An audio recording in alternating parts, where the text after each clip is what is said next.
In the last video, we finally started the R6, but there was one disappointing issue. It wasn't this check engine light and the code 17. It was the fact that it sounded like this.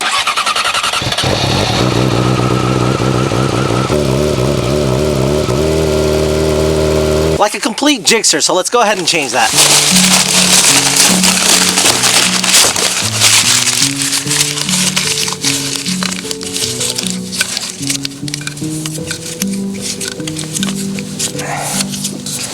Okay, this is the Leo Vinci and this is the baffle. As you can see, that bolt is welded in. I got my trusty Dremel.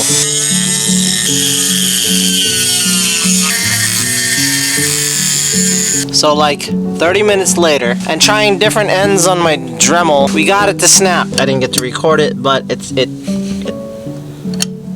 snapped. Oh, it is so satisfying. Come on. Oh yes. Yes. Can I touch it? Oh, that's hot.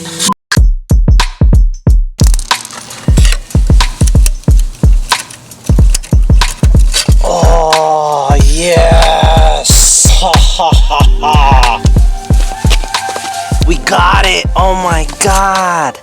Yes! Okay, we still have the 17 code, but that's okay. I got the Servo Buddy coming. Let's go ahead and start it up.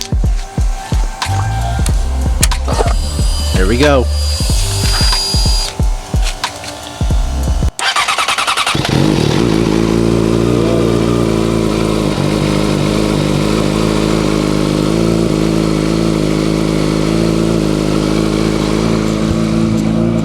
That is actually 100 times better, night and day.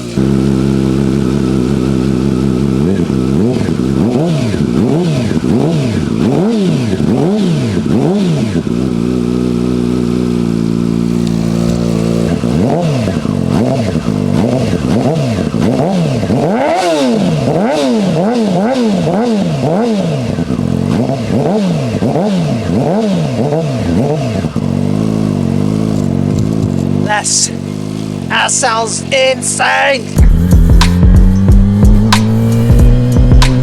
Alright, I got a doctor's appointment I gotta make, and it's in about 5 minutes. I don't know if I'm gonna make it, honestly. We'll see. Woo! The R6 definitely sounds louder. I love it! Woo! Way louder, bro. I love it! Alright, we made it. Let's go.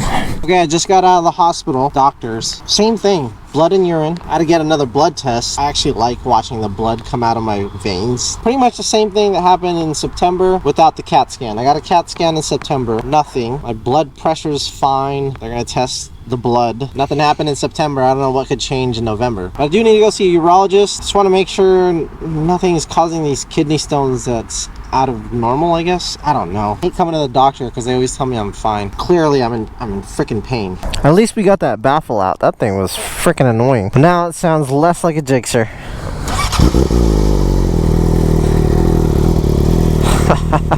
Yeah, dude.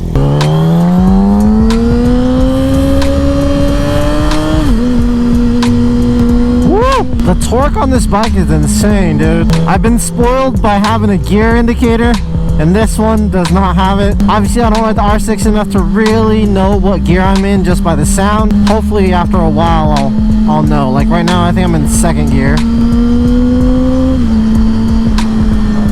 Yeah, this is definitely third. Oh, the creature comforts of having a nice super bike. Okay, just from looking at the chain, I already know it's loose as hell. That is pretty damn loose. And that's because, as you all know, I put on a new chain and sprocket. So let's go ahead and tighten it.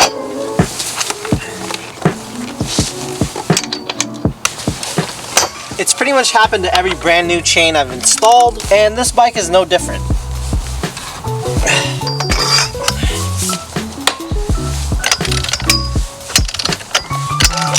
When you're adjusting the chain, you actually don't have to loosen the axle nut all the way out. All you need to do is relieve tension. Now, this chain is actually not as loose as you would think, because again, it's a new chain, but I can just tell when it's sloppy like this, that it's just a little bit too loose. So you're gonna loosen this lock nut on both sides, then you're gonna start adjusting it out.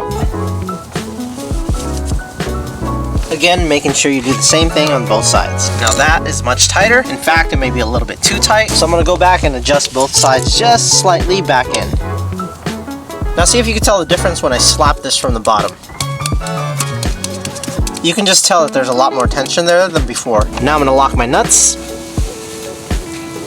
Give this back tire a good kick. Check my chain again. And if it all looks good, tighten down your axle nut. Don't forget to torque it down to the correct specs. Mine is 80 foot-pounds. That's it. This is a package I gotta take to the UPS store, but I wanna ride my bike and I don't wanna carry a backpack. Here's a little trick that you can do if you're a lazy fuck like me. Step 1, put the package on the back seat. This is cling film, also known as saran wrap. All I'm gonna do is wrap this around like this.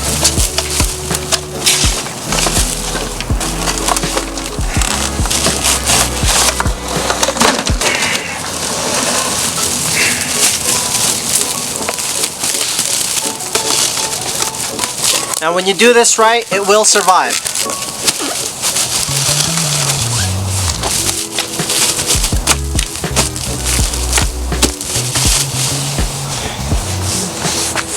I'm gonna go ahead and tape this up for some peace of mind.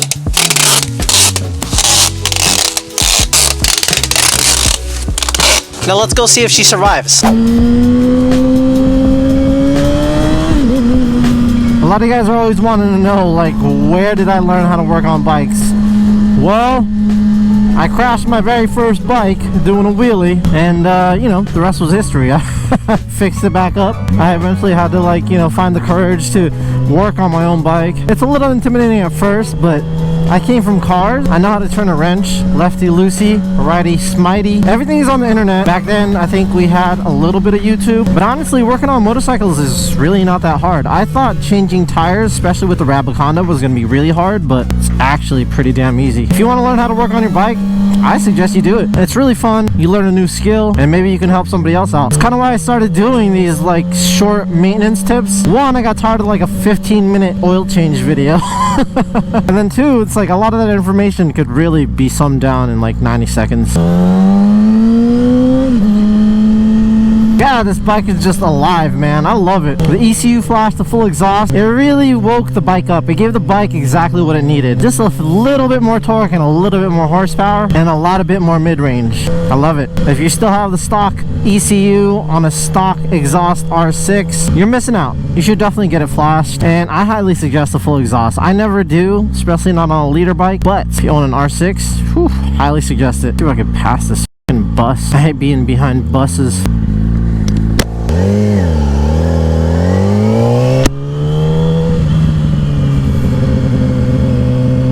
Oh god, we gotta stop again. I'm not doing this. Man, I'm not doing it.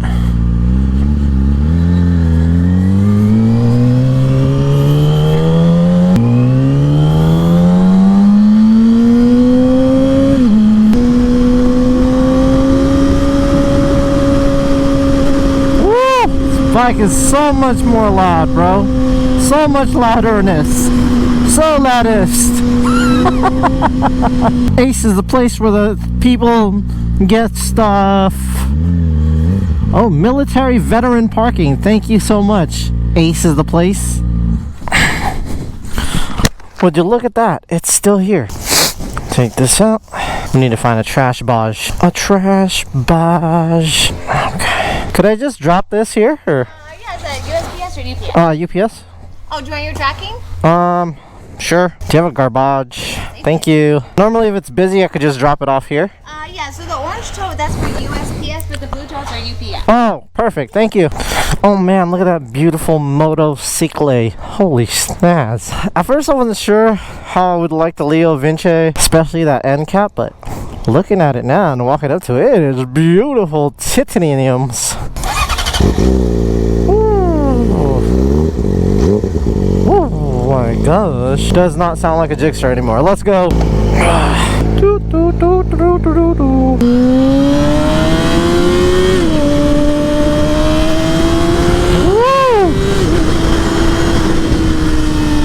My goodness gracious. This bike is so freaking gnarly now, bro. That baffle is never coming back.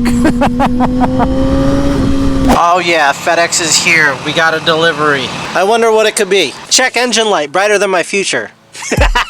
You know, I recently got a check engine light for a code 17. And that was because when I installed the new exhaust, I actually threw out the servo motor that opens and closes the X-up valves in the stock exhaust, which caused it to throw that 17 code. But did you know that some sport bikes actually have a diagnostic mode? So you can get rid of things like check engine codes. So on the R6, you first need to disable this kill switch. Then you gotta hold down the select and reset button at the same time, and then turn the ignition to on. And you're just gonna keep holding that until you see diagnostic mode. From here, you hit both buttons again, and then here you'll get to select from the different diagnostic modes. On the R6, it goes from 1 to 63. The mode that I'm looking for is to erase stored codes, which is 62. So I'll just press select a bunch of times until I get to 62. 61, 62. Now I just gotta flip this on and off again. Turn this off. And as you can see, it didn't actually work on my bike. That's because the servo motor is still unplugged. And even though I got the ECU tuned for the servo motor to be disabled, because I unplugged the wires and threw the box out, I now need to buy this thing called the Servo Buddy, which is coming in the mail. Now, if you ride a Jigster, you could solve any problem with this. Just rip off a piece and place it right over your light, just like so. And there you go, no more check engine light. Okay, it's not an Adobo Moto video without a coffee run. I wasn't gonna get coffee. I wanted to stay away from it for a little bit, but the doctor said coffee is fine. I don't know. I'll wait till the urologist appointment for them to tell me what I can and can't eat. Let's go, bro. Let's see if this starts the first time. I've been having troubles with this Bosch battery. Maybe I should start plugging it into the tender because it is getting cold now. But anyway, let's go. There it is. Yeah, there's the... It takes one or two cranks, right? Yeah, okay. Oh my. I forget how loud it is because of the R6. Holy scannoli.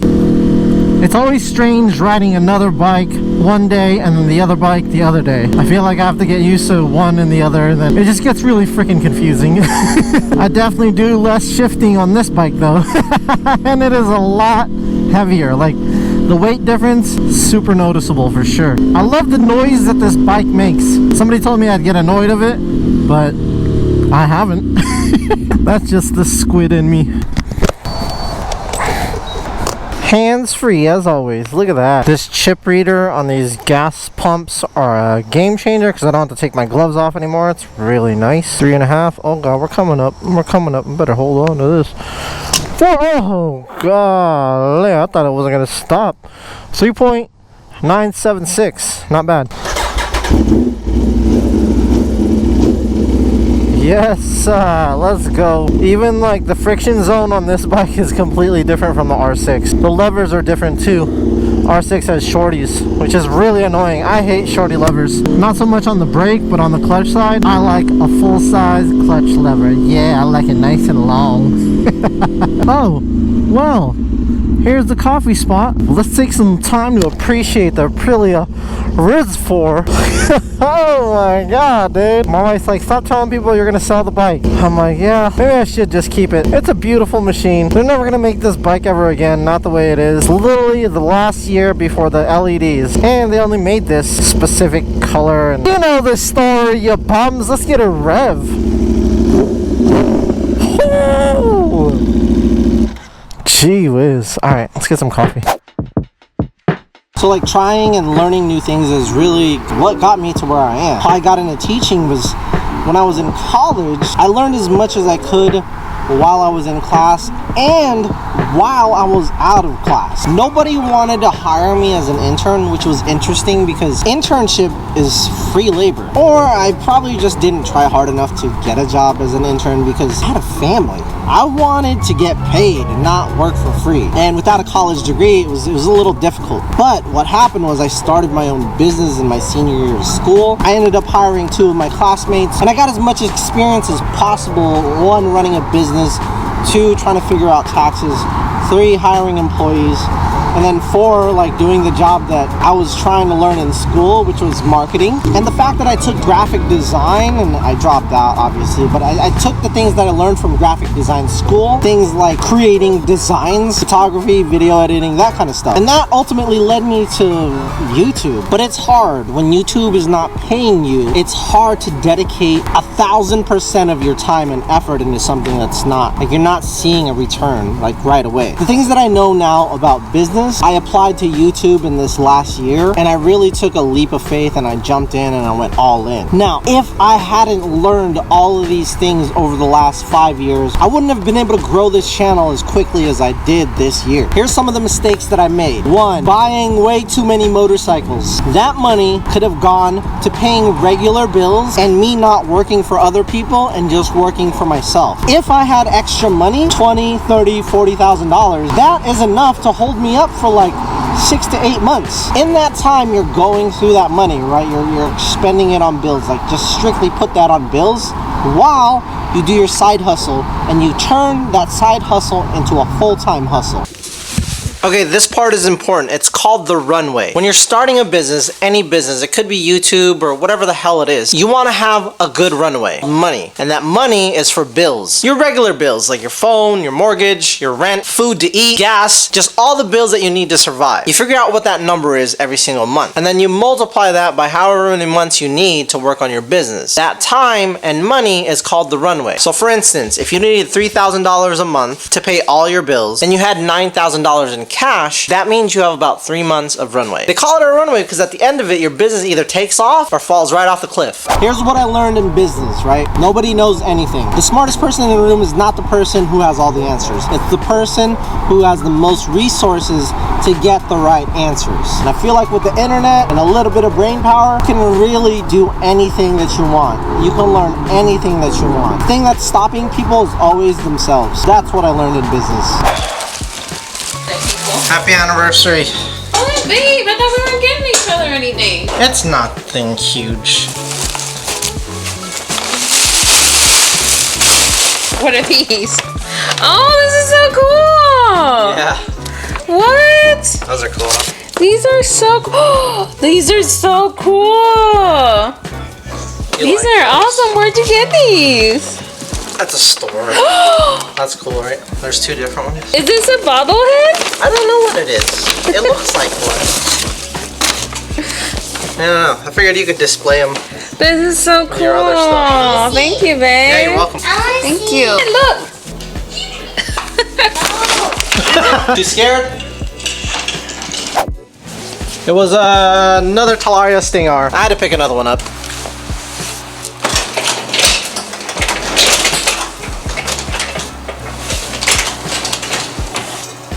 I forgot to do the thumbnail for the video.